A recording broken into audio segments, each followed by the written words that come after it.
So today's video is interesting.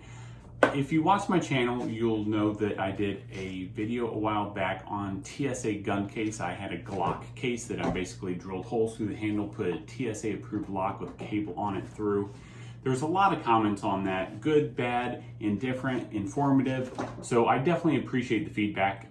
You know, flying quite a bit, I've never had any real issues with it. The only thing that has been an issue in the past is that some TSA agents say, oh, well, it has to be a TSA approved lock instead of your own lock, and vice versa. So there's definitely some gray zone, gray line slash uninformed aspect of that on the TSA's part as well as passengers' part.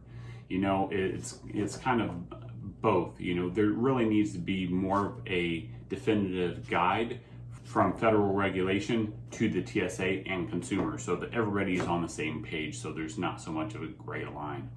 But I've taken a lot of the comments, I've thought about those a lot. I've reviewed a lot of federal information online as well as TSA information online, and I've come back to the conclusion that I'm using my own locks from here out unless something changes for some reason.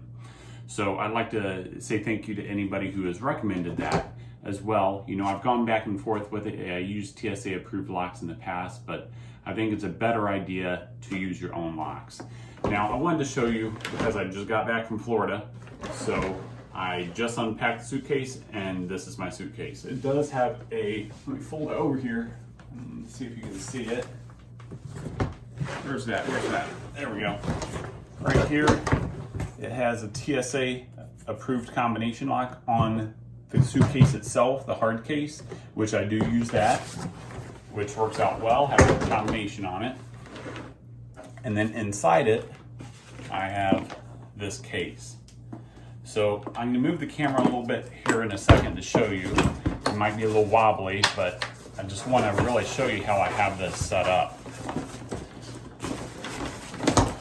Now, I'm going to have a link in my description to each of these items on Amazon. If you would, if you're thinking about buying these, please help the channel out a little bit and buy these through my Amazon link if you would. If you're not looking to buy these, then definitely don't, but if you are, definitely help the channel out a little bit if you would. All right, got that situated. I'm going to turn you around here so you can see. I have a cable. It's about 36 inches in length.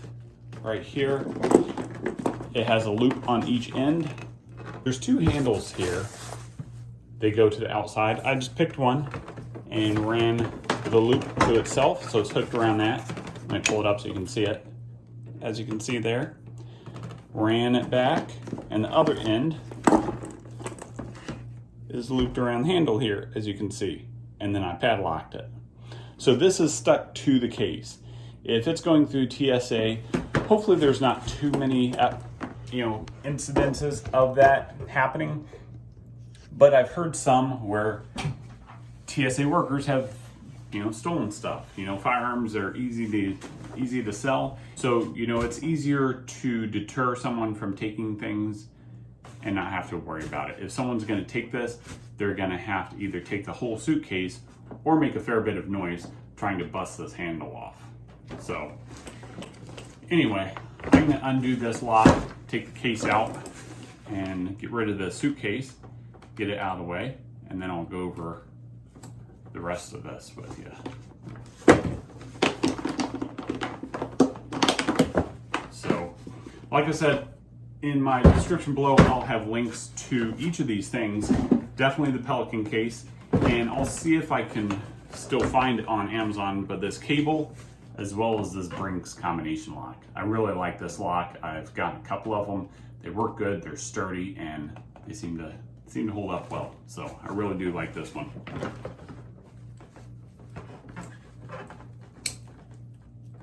All right, let me get the suitcase out of the way. Okay, so this is my TSA pistol case from now on, the setup. This is a Pelican 1170 case.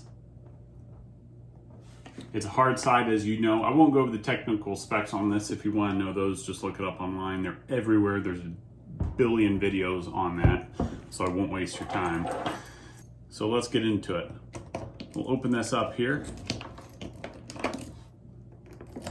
I have 2 Brinks locks on it. Each of them, both of them use the same key. They're just simple Brinks locks, brass. Let me see if there's a number on these. There's not. These locks, closed, are right at 2.5 inches long from end to end. I'll set those out of the way. Now this Pelican case, just to give you a brief idea of the size, it is 12 inches with the handle extended this way. It is 9 3/4, right at 9 3/4, and depth is right at 4 inches. So that's the size of it. So I'll go ahead and open this up here and show you what I have in the case. Brief overview. I have my Leatherman pack, the Leatherman Charge TTI, extra bits, and the ratchet driver. You never know what you'll need on vacation, just in case. That's a pretty good all-in-one setup. I have a Smith's diamond sharpener,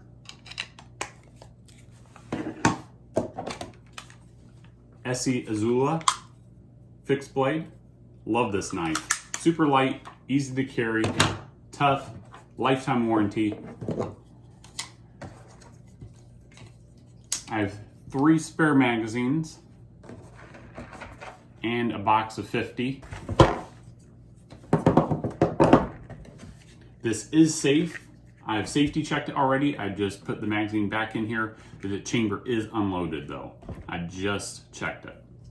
So I have 4 magazines total, and then 50 round box. These 2 are the S15 magazines, so they have 15 rounds each, and these are the factory that carry 10 rounds each.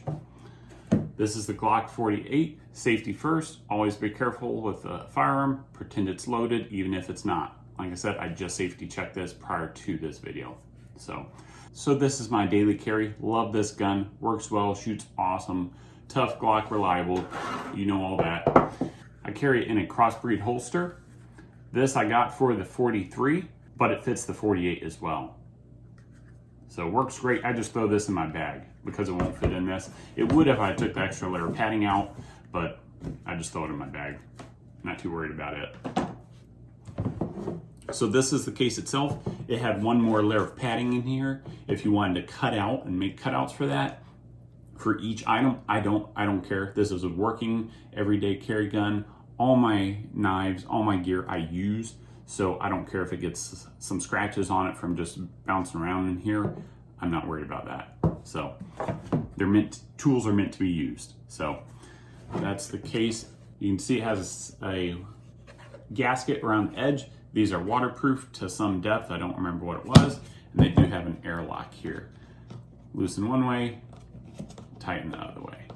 So that's pretty much it. And this case is super, super tough, it seems like. So these do have lifetime warranties. This pistol case, I know some of the newer Pelican cases don't have a lifetime warranty, but this is one that does. And these are made in the USA, so that's why I love these. So, all right guys, I just wanted to give you a brief overview of my latest TSA airplane carry. If you have any questions, as always, let me know. Any new information, you know, if the law changes between now and whenever you're viewing this video, let me know. It's currently, what is today? Today is September 18th, 2021. So if you have any new information, any questions, comments, anything you would like me to review in the future, definitely please let me know. And as like I said before, I'm gonna have a link to some of these products in my description down below. If you would help the channel out and purchase through those links. All right guys, as always, if you would please like, share, subscribe. Thank you, have a good day. All right guys, I forgot to add in this point. So to fly on an airline, it's super easy still these days to fly. Every airline has some slightly different rules, so you have to look on their site or call them before you fly to make sure. But Southwest is pretty easy. They allow you to have, I believe it's 11 pounds of ammunition. So some airlines are very picky. You cannot have the magazine in the gun, and you cannot have one chambered. That's pretty much standard across all the airlines as far as I know. But some are picky as to whether you have the ammunition in the magazine or not. Some aren't. Southwest is not picky. I've never had an issue with it, so I just leave them in the magazine. Some of them do require you to put tape over the end so that there's no risk of hitting the primer. So you have to check and see just to make sure. If it is, then just bring another box, empty all your ammunition into the box, and put them back when you get to your destination. So when you get to the airport, you have to go to the ticket counter and tell the attendant that you want to declare a firearm. This is the tag they give you. You fill this out, has name, PNR they fill out, your address, city, state, zip code, what airport you're flying from, and 2, your flight number and date, and then flip it over. There's some rules here, and then you sign at the bottom. I'm just gonna give you a zoom in on that so you can see it. I'll let it sit there for a second so you can take time and read that if you like. And there it is, actually, it says on there, 11 pounds of ammunition. Loaded magazines or clips are packed to prevent accidental activation of the primer.